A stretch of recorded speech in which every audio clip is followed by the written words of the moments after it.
We've reached it. We've reached the end of the baseball season. Here we are, 2020, with the Los Angeles Dodgers being the World Series champions of 2020. My name is Will Paulson. Alongside with me, RJ Strope, today for the World Series recap for the 2020 MLB season.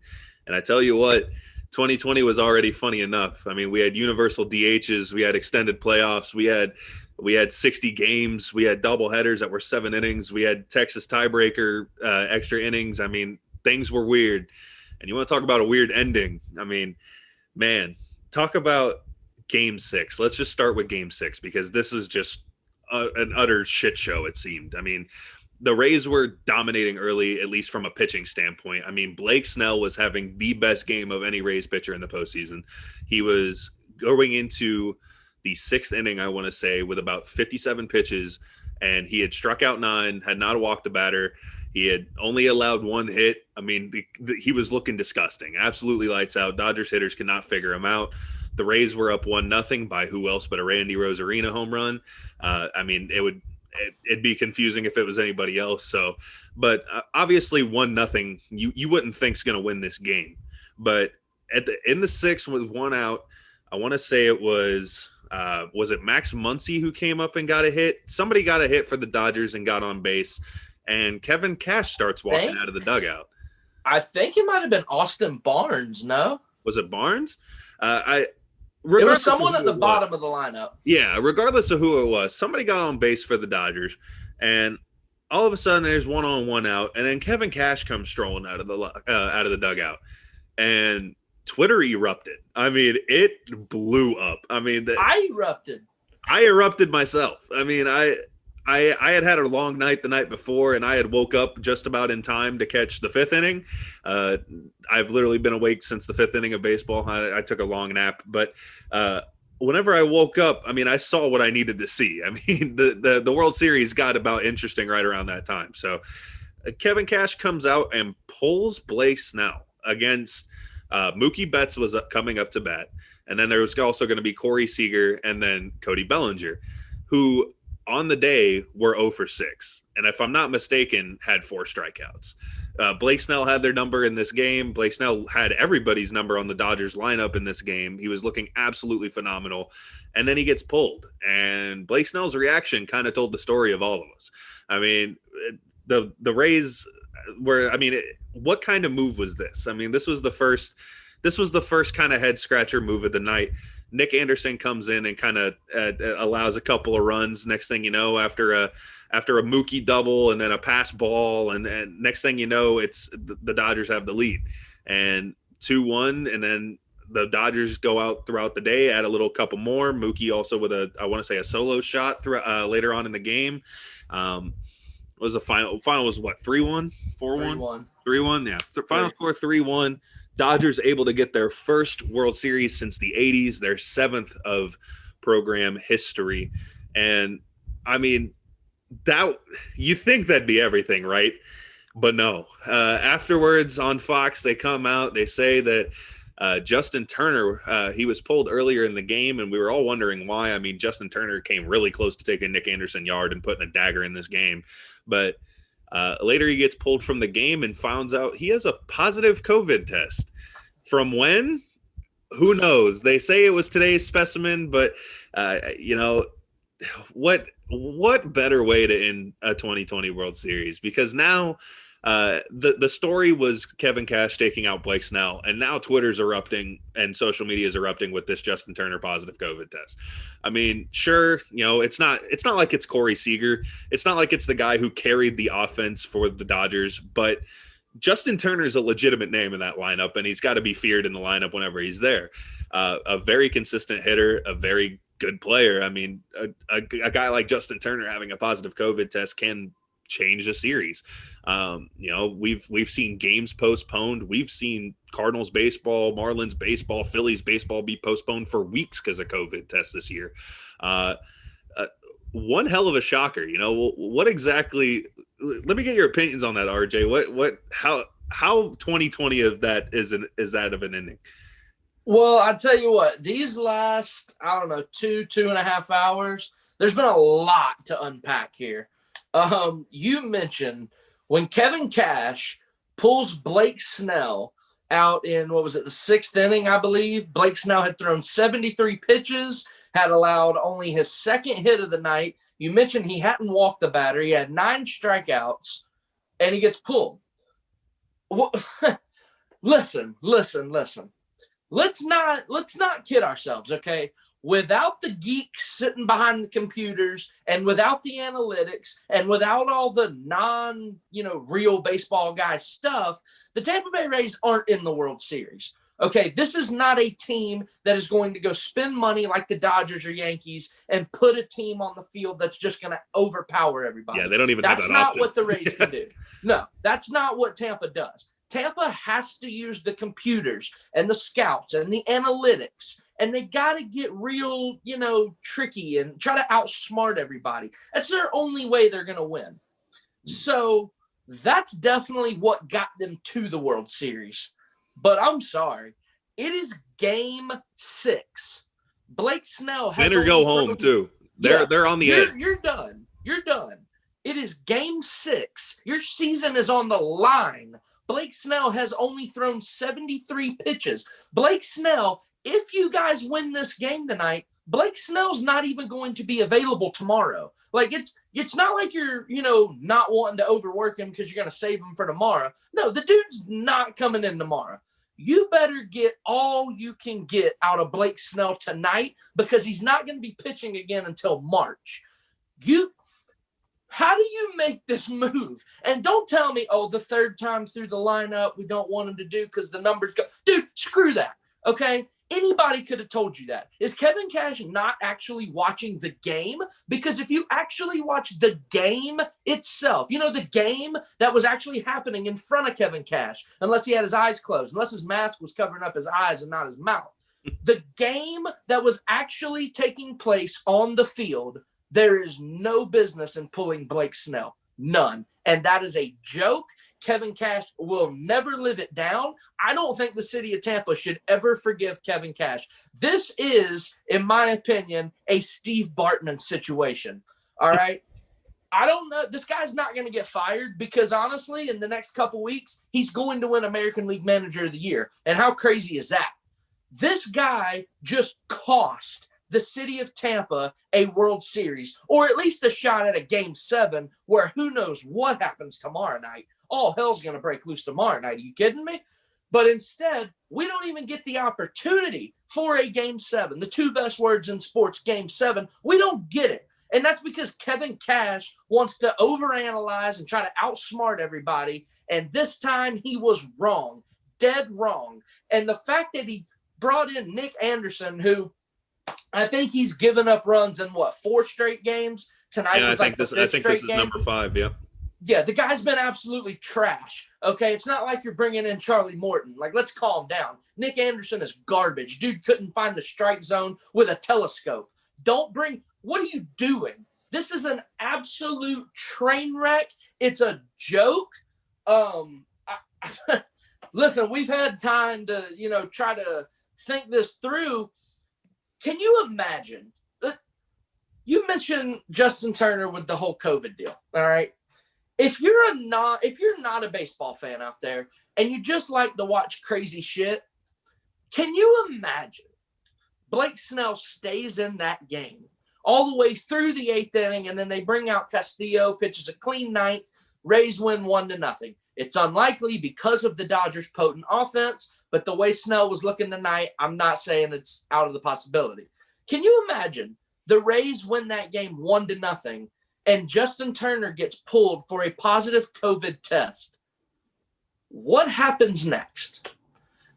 If you're a baseball fan, oh boy. If you're not a baseball fan, oh boy. Because this would have been absolutely chaos. We would have had a Game 7, or would we? Is the whole team going to quarantine? Like, every single player in the Dodgers starting lineup has come in contact with Justin Turner. And so now, who's sitting out tomorrow? Is it the whole Dodgers starting lineup? Is that what we're getting? Right. Because you want to talk about controversy. If the Rays A team with Charlie Morton pitching goes up against Walker Buehler and a bunch of backups, oh my God, the world would have exploded. I mean, it would have been absolute chaos. And we were robbed of that chaos because of Kevin Cash trying to outsmart and overanalyze everybody when he should have just been paying attention to the damn baseball game. Yeah, unfortunately, some things are just black and white. I mean, some things are just as it is. And whenever you look at Blake Snell, he had a very short performance in Game 2 as well, but he has been by far the best pitcher for the Rays in the World Series. He went 4 2/3 innings, only allowed 2 hits in that game. He walked 4, so he was having some trouble finding the strike zone. But I mean, they were getting on via the walk. They weren't getting on via hitting him. I mean, he had allowed in both games, he allowed 4 hits combined. And he had walked 4 batters and struck out 9 in just 4 2/3 in Game 2. I mean, he's had the Dodgers number for the most part. If he can find the zone, they haven't figured out a way to hit him yet. They didn't find a way to hit him in Game 2. They didn't find a way to hit him in Game 6. I mean, at the end of the day, how do your analytics not tell you that Blake Snell's not the answer? I don't care what your lefty-righty splits are. I don't care what anything is. I don't care if batters statistically hit better in the third time through the lineup. You know, it just doesn't make sense. I mean, what analytics point you towards Nick Anderson, who hasn't been able to, get anybody out all postseason? He's had a 5+ ERA for the postseason. I want to say it's around 4 or even more for the World Series.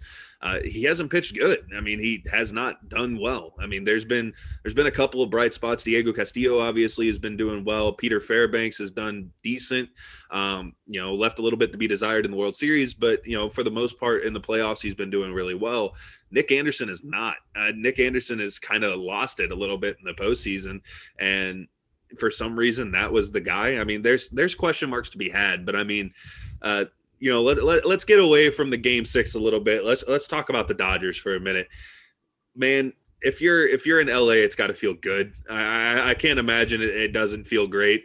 Between the 2017 scandal with the Houston Astros, between the 2018 scandal with the Boston Red Sox, and now here you are in 2020, everybody's been saying that the Dodgers are the biggest flukes, the biggest frauds, that they can't make it happen. They're the big money team that's never going to get anything done. And here they are. They finally win a World Series for the first time since the 80s. Kershaw finally gets his ring. I know that's been a thing that people have been harping on for a very long time. I'm sure it feels great for Clayton Kershaw, but congratulations to the Dodgers, man. What with the additions of Mookie Betts, with Corey Seager coming back from injury this season, I mean, this Dodgers team is complete. It's always been a team that we see on paper and we're like, why is this team not winning World Series? And now they've finally done it. So what are your opinions on the Dodgers for the 2020 season? Well, finally. I mean, this team, they've been the best team in baseball for 3 years now, and they couldn't figure out a way to do it. And I was one of those that said they were frauds. I said they're the New Orleans Saints of baseball. They got a damn good team, loaded roster on paper, and they always find a way to lose. This year, they were down 3-1 to my Braves in the NLCS, tied 2-2 with all hope gone in the World Series against the Rays, and they figure out a way to win both of them and finally get their first one since 1988. It's about damn time. Clayton Kershaw is a first ballot Hall of Famer, absolute no-brainer. I'm really glad that he finally has a championship now. I personally am a huge Cody Bellinger fan. I love that guy, so I'm really glad to see him get a World Series.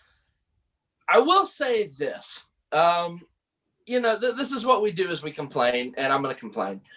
This entire postseason, but really the World Series, all these announcers riding Mookie Betts and saying that he's the best player in the world. Did we miss the breaking news where Mike Trout retired? Because listen, I understand the Angels are a dumpster fire. They have no pitching, RIP. They don't have any other hitting outside of number 27. But Mike Trout is still the best player in the world. And anybody that doesn't think Mike Trout is the best, I don't know watch another sport. Mookie wasn't even the best player on his team this World Series. No, Mookie didn't win MVP. And what was it? Game 1, game 2, where Ken Rosenthal, I think it was game 2 that I was watching, and Ken Rosenthal made the comparison. Mookie Betts is the LeBron James of baseball. Pause. Yeah, let's slow down there. LeBron James has been the best player in baseball for over a decade. Basketball. Mookie Betts has never been the best player in baseball. He's still not. Today, October 27th, is that what date? He's not the best player in baseball. Tomorrow, the 28th, he won't be the best player in baseball. Yesterday, 2 weeks ago, 3 weeks ago. Matter of fact, when spring training starts in February or March, he's not the best player in baseball. So we got to stop being a prisoner of the moment. We got to stop, overdoing it. Mike Trout out in LA is still the best player. Now, if you want to say Mookie's the second best player, I'm not disagreeing with that. That dude's really good. But these announcers talking about how Mookie's the best player in the world, that really caught my attention. And I'd hate to be a pitcher going up against Mike Trout next year. I'd hate to be a pitcher going against Mike Trout any year. I don't care if Mike Trout's 50, 60. I don't care. I don't care if he's got a cane, he's swinging with a cane. I still would trust him to take me 450 dead center. But Mookie Betts obviously did great today. I mean, he had a double. I don't know if it ended up being scored as a double. I think it did. That hit down the line right off of Nick Anderson as soon as he came in. A solo shot later on in the game. He had a very important performance today. He scored on an infield fielder's choice, which he got to home very quick. He's a great base runner, but definitely, everybody knows who the best player in baseball is. I think it's been known for quite some time, but yeah, like I said, Corey Seager was the storyline for the Dodgers. The guy's been absolutely electric. He won ALCS MVP, he won World Series MVP. The guy's been nuts. Absolutely outstanding. The Dodgers as a whole have been a great unit, 1 through 9, to be completely honest. There hasn't really been too much of a weak spot in their lineup. If anything, past Kershaw and Buehler, the pitching was the only thing that, once you got past those two, is the only thing that was kind of in question.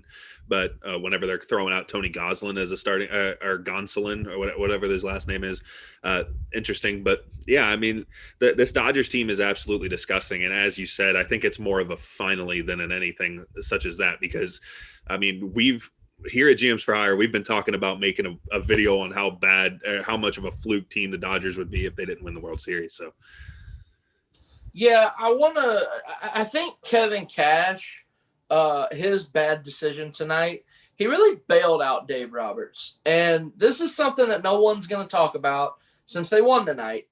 But why the hell was Tony Gonsolin starting Game 6 of the World Series? Why did you bring Dustin May out of the bullpen in Game 5, knowing that he should have been the guy that started tonight? I don't know what they're – listen, it might be a matchup thing, lefty-righty. I don't know. I'll be honest. I'm a casual baseball fan. If you held a gun to my head and asked me – if you went down like 10 players and asked me if they were left-handed or right-handed, I probably wouldn't get 3 of them right. I don't pay attention to that kind of shit, even though it's literally one side of the plate or not.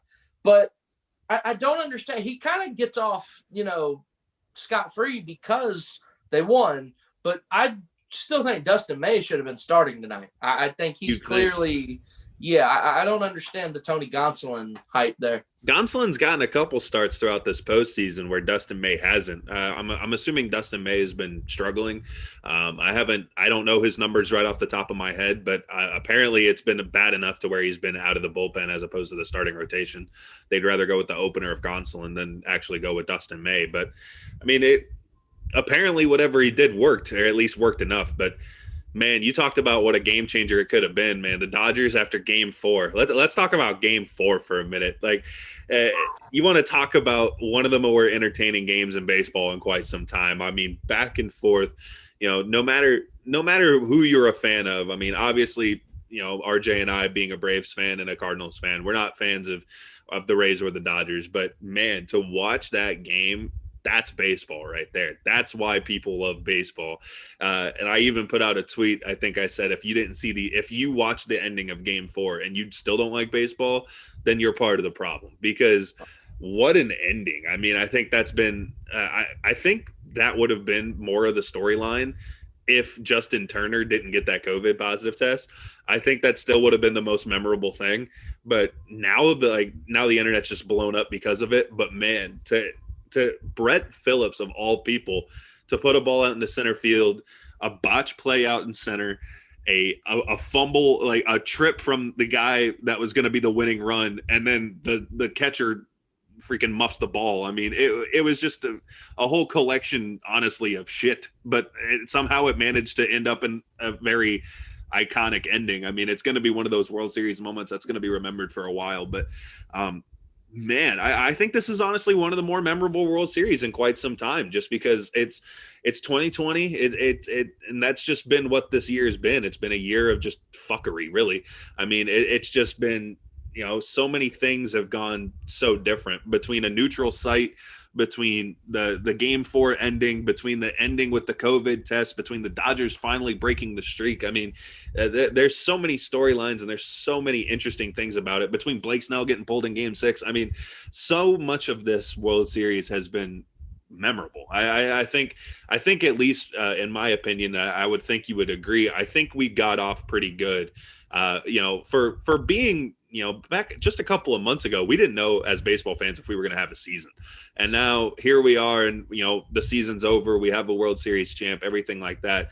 And I'd like to think, as a whole, the 2020 season was a victory. And I think you'd agree with me on that. The fact that a team raised the World Series trophy tonight is a victory in itself. Remember back in June, July, when did the season even start? Late June? Is that when it was? Something around there, yeah. Something like that. Remember back in July when the Miami Marlins and the St. Louis Cardinals tried to ruin the whole season? Yeah, we tried. And now here we are. We have a World Series champion. You nailed it. This is going to be one of the more memorable World Series that I think I've ever seen. When I think of the World Series, the first one that comes to mind is that Astros-Dodgers 2017, just because of the offense and the craziness in that. But think about this World Series. I mean, you named all the storylines, but the fact that it was at a neutral site, something that I don't think we'll ever see again. I hope we don't ever see it again, because I hope we never have to deal with some shit like we dealt with this year. The fact that it was a neutral site, that right there was crazy.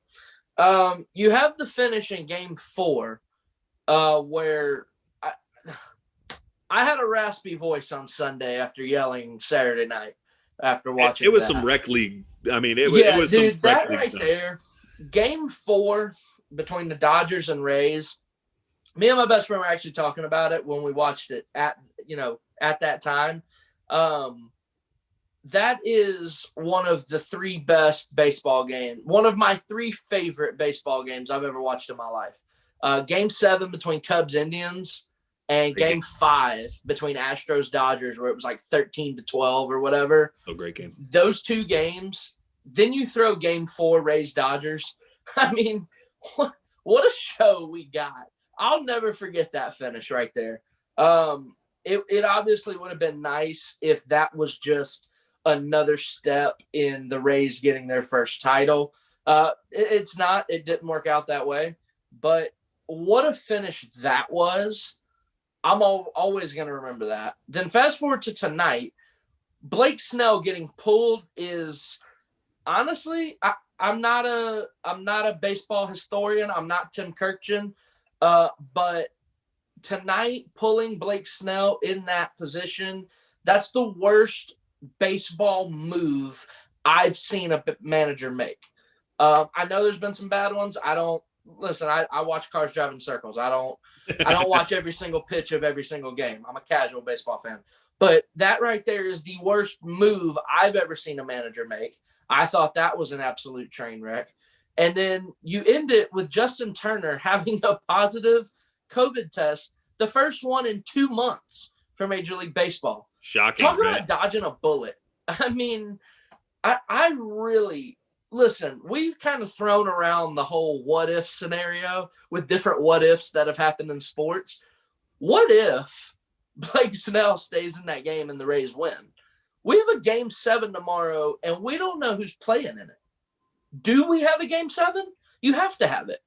But are we gonna fly in both AAA teams? Like, what? Who's playing in the World Series tomorrow? I'm just glad. I'm just glad we didn't have to have a Rob Manfred have to try to figure out something between Game 7, then couldn't figure it out, and then give up co-championships or something like that. That guy, Rob Manfred. Listen, if y'all went to bed early, or if you're like a couple of my friends and turned it off after the final out because you didn't want to watch the Dodgers celebrate, you need to go back and watch Rob Manfred talk. He was like crying and like what's wrong with that guy? And I mean, he's like on drugs. He's like hammered. Dude's messed up. He was definitely not sober. No, that dude is like messed up right now. I don't know what it is. But I did love the fact that the crowd booed him out. That was awesome. As always. But yeah. I mean, yeah, we've reached the end of 2020, and I think the story just becomes. Let's just talk about these two teams real quick before we wrap it up. Let's start with the Tampa Bay Rays. Obviously, you know, what made them the team that they were was lockdown pitching throughout the season between Glasnow, Blake Snell, Charlie Morton, and then that bullpen between Anderson, Castillo. I mean, the names go on. It was a pitching performance, and then Brandon Lau. I mean, the team was carried by those two things. And whenever we got to the postseason, Brandon Lau fell silent. The pitching staff not exactly where they were in the regular season. But then again, here comes, you know, the second coming of Jesus and Randy Arozarena for the Tampa Bay Rays. The Rays are always interesting just because of the payroll issue. I mean, if I'm not mistaken, Mike Zunino is the biggest name that they lose this offseason, and Charlie Morton. You know, but the main core is going to be there. Give me a quick idea of where you see this team. You know, we've seen what the Rays do. They like to get good players and then ship them off. I don't think that's going to happen with somebody like Arozarena just because he's got so many years of control left. But with other players coming up on contract years, I mean, obviously, you know, it's always a question with the Rays because it's who can they pay. I mean, do you see this Rays team going forward for quite some time, or at least next season? Do you see them still contending next season? Well, it's tough. There's a lot. Matter of fact, before I came in here to do this, I heard, I think it was Kevin Burkhardt. He said that, you know, this Rays team, they'll be back. They're not going anywhere, was his exact quote. They're not going anywhere. And I really, really hate when people say that. I understand if you have a young team, everybody's under control. The expectation is, well, you know, you didn't get this one, but you'll be back. Listen, I'm a Carolina Panthers fan. We were going to be back after we lost in 2015. Now no one's even on the team. Listen, there's been a lot of young teams. The Chicago Cubs, they won the World Series, but hey, they're going to be back. How do you beat them next year? Where have they been?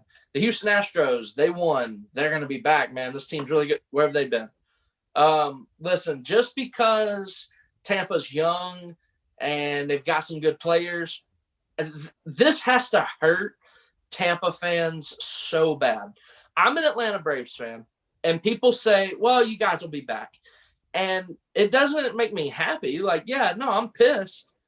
But we are getting Soroka back, only losing Ozuna, which we need to take care of. But, like, it's different with the Rays because you mentioned the payroll.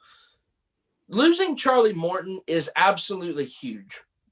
Losing Mike Zunino does not help. This team has been built on pitching, and this rookie, Randy Arozarena, coming out of nowhere. I mean, I think Jamil wrote an article about him and said that he was going to be great and this and that, but most people had no idea who the hell this guy was. The fact that Tampa came up short when their pitching was this good, when their lineup was this good. Listen, everyone wants to talk about Arozarena. I'm a big Kevin Kiermaier guy. I love the guy. He actually showed some offense in this series. He's a defensive guy, but he actually showed offense. So the fact that with great pitching and with, you know, getting hits all throughout the lineup, and you have one guy have the greatest postseason of all time, and you still didn't win the World Series, there is no comforting a Tampa Bay Rays fan right now. You can say they'll be back. You can say they're young, this and that. No, if you're a Tampa Bay Rays fan, you need to be pissed off and, pray. Hope you'll be back. Praise a great word for it, but let's obviously they're in a tough division with the New York Yankees. I mean, the New York Yankees having the money, having the personnel. I can't see a world where they don't sign DJ LeMahieu, or if they don't go get a decent replacement for him, if they don't sign him, the Yankees will be back. And that is a team that will be back. That is a team that has the money to make it happen. They still have a lot of their core. They still have young players coming up that could still make it happen. It's always going to be a tough road for the Rays, just because you never know. And then the Red Sox, I mean, the Red Sox are one of those teams that have a great year, have a bad year, have a great year, have a bad year. Well, this year was absolutely pitiful, but they also didn't have Chris Sale. So let's see what they do next year. I mean, they've got rid of Mookie, and they didn't have Chris Sale. So I mean, it was a recipe for disaster. But I want to say JD Martinez goes off the books next season as well for them. So I mean, we'll see exactly what is going to happen with the Red Sox, but and the Rays in that division. But going over to our World Series champions of 2020, ultimately that is what they are. They are the new champions. At the end of this season, I know they lose control of Mr. COVID, Justin Turner. They also lose control of Kike Hernandez, Jock Peterson. They lose Blake Trinan out of the bullpen. There's a couple of names that will be on the move, or at least free agents to be. But the young core is still staying there. Muncy, Kershaw, Buehler, Betts, Bellinger. I don't know if it is. I'm assuming you feel the same way, but whenever I'm looking at this team, I have to think they're still National League favorites next year. And what is your opinion the same on that one? Yeah, no, I think they're World Series favorites next year. Their roster's disgusting. It's loaded. They're not losing much, and they'll probably add a piece. Listen, we kind of talked, if the Dodgers had lost to either the Braves in the NLCS or the Rays in the World Series, I really thought they were going to make the trade for Francisco Lindor. Now, having won the World Series, you've done it. You don't need to mortgage your future and go all in, because you've already accomplished what you set out to accomplish. Now, with that payroll, with that market, with those expectations, with that ownership group, one's not enough. So, they're not just going to sit next year out. They're going to be going for it. And so they're going to be players in free agency. They're going to be players at the trade deadline next year. But this team, you got to be happy if you're a Dodgers fan. Really, the only thing, and listen, I'm not just saying this because I'm a fan. The only thing you should be worried about if you're a Dodgers fan is that team down in Atlanta that took you guys 7 games without their best pitcher. Yeah, without their best pitcher. So I don't think the Dodgers are going to come down. I think everybody else is coming up. The Padres made huge strides this year. And I don't know, in a 162-game schedule, how many times do you play a division opponent? Like 20? Like 18 or something like that. Yeah. 18. Okay, that's 18 games against the Padres. You got to deal with them. They're not going away. That's a young team that is coming. The Braves are getting their best pitcher back. The Reds made big strides this year. If they can figure out how to keep Trevor Bauer, watch out. The Cubs, who knows? I don't know. I don't know what the Cubs are going to look like. The Cardinals are that annoying team that's never going to be garbage. They're always going to be there. They're always annoying. So, I mean, really the whole NL East, with how long are the Phillies going to keep playing like shit? With as much star power as they have, it's got to click eventually, right? That's their under new leadership now. I mean, yeah, exactly. You would think it's got to click eventually. So I don't think the Dodgers need to worry about the regression or a hangover. You need to start looking behind you, though, and hearing those footsteps, because, I mean, listen, the Padres are coming. The Braves had you down 3-1 without their best pitcher. So the NL is not going to be a one-man show next year. And it typically never is, but the Dodgers have finally got that World Series that they've been itching for quite some time, and now it's history. It's officially the 2020 World Series champion Los Angeles Dodgers. But that'll bring us to the end of the World Series recap, and basically a 2020 season recap as a whole. We kind of hit on some more topics than just the World Series, but I know we're going to have a video coming out with free agent predictions for the MLB. I want to say we're going to have a one for a couple other sports as well. Going to talk about some of the biggest name free agents: DJ LeMahieu, Marcell Ozuna, Trevor Bauer. Try to guess where they're going to go, where they're going to end up. But until then, the Los Angeles Dodgers are your World Series champions in 2020. We at least have a championship, and we had a season. No matter if you're a Dodgers fan, if you're a Rays fan, or if you're somewhere in the middle, we had a season. As long as you're a baseball fan, we should be happy because we didn't know. We were the one sport that we didn't know. I mean, we were the one sport making it hard. So, but it happened. So here we are. We're celebrating at least a season, no matter who the winner is, no matter who the loser is. I think we can all celebrate just having a season in general. So until next year in 2021, whenever the MLB season gets kicking off, that's RJ Strope. I've been Will Polson. We're here for GMs for Hire to bring you the end of the 2020 MLB season. We'll catch you in the next one. Peace.